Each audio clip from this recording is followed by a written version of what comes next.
Hey guys, what is up? It's Dusty here and welcome back to another crypto video. And things are getting very interesting here. Now, South Korean authorities seek to revoke Terra co-creator Do Kwon's passport to expedite deportation. It actually goes a little bit further than that. We've all seen it, right? But still, let me say it again. The Korean court issued an arrest warrant against Terra's Do Kwon, and everywhere around the internet right now, people are going crazy about Terra. A lot of people are shorting it, a lot of people are getting out, a lot of people are panicking, and a lot of others are just laughing at, I guess, Do Kwon or everybody's face, because the situation is so strange. I don't know how else to describe it. From a certain perspective, it's interesting that the amount of views on Terra and Luna type of articles has also dropped significantly. But I guess it's also because these articles are not really hyped up. They're just mesmerizing or shocking rather in a really heavy manner. But yeah, you guys have most likely already seen it, right? It's a really strange situation. They want to make sure that he cannot move around the world anymore, following an ongoing investigation into the spectacular implosion of the Terra ecosystem. South Korea's Ministry of Foreign Affairs wants to void the passport of Do Kwon, the co-founder and now defunct Terraform Labs, and a lot of their employees. As far as I understand, they, after about 1 month from now, want to make sure he can't travel along anywhere anymore. And then after that, they're going to basically find out from him whether or not he really did anything wrong on purpose and whether or not he really scammed anybody, instead of just, well, being overzealous and going for some tech that the world was not ready for, basically, or that was not well thought out, a genuine mistake. Then again, even with genuine mistakes, it depends on how faulty the mistake was, right? A lot of people can make really, really critical mistakes, and for some you should be punished, for some you're not.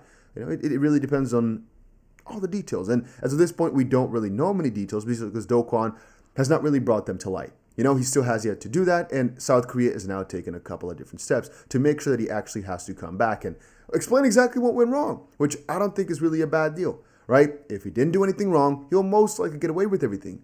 Then again, it makes it more difficult because a lot of South Korean people were hurt by this. A lot of other capitals and companies did really bad because of this. South Korea might want to just put something on him because of all the negativity that it caused. So as I'm reading right now, 6 passports might actually have some sort of trouble because right now they're over in Singapore potentially, and they might void those or do something along those. It might take a month or so for a passport to be voided. Korean prosecutors will likely force Do Kwon and 5 other individuals to surrender the passports before the stipulated time expires. Not sure exactly what happens afterwards, but I guess after that point they are officially fugitives. But it's interesting to me because if we know where they are, for example, in, let's say, Singapore, I'm not sure what the I don't know the English word, extradition laws are, but I guess otherwise it would have been put back anyway. Otherwise, what is the voiding of passport going to do? I guess just making it so that he can't go to other countries, or I guess that they just make it so that he's not a South Korean citizen anymore, and then things might get even more difficult because then he cannot travel at all. As I said, things around the entire crypto space went bad because of it. Here's, for example, an interesting little piece. Bankrupt crypto lender Celsius wants to sell its $23 million stablecoin holdings. The sale of Celsius stablecoin holdings will pay for the crypto lender's daily operations, but won't be used to pay back creditors. Now, that to me is a problem and a half. $23 million worth of stablecoin that they want to sell. Obviously, this has no selling pressure as it's stablecoin, so I'm completely fine with that. It's not a bad thing whatsoever. There's no real consequences. But apparently, this will be used for daily operations? What is that exactly supposed to mean? You think that they just use all the money that they got to pay back people, but apparently they got 11 different stablecoins and, well, they got a lot of different money and liabilities. And then $23 million, what's it going to do? What's it going to happen? I have no idea, really.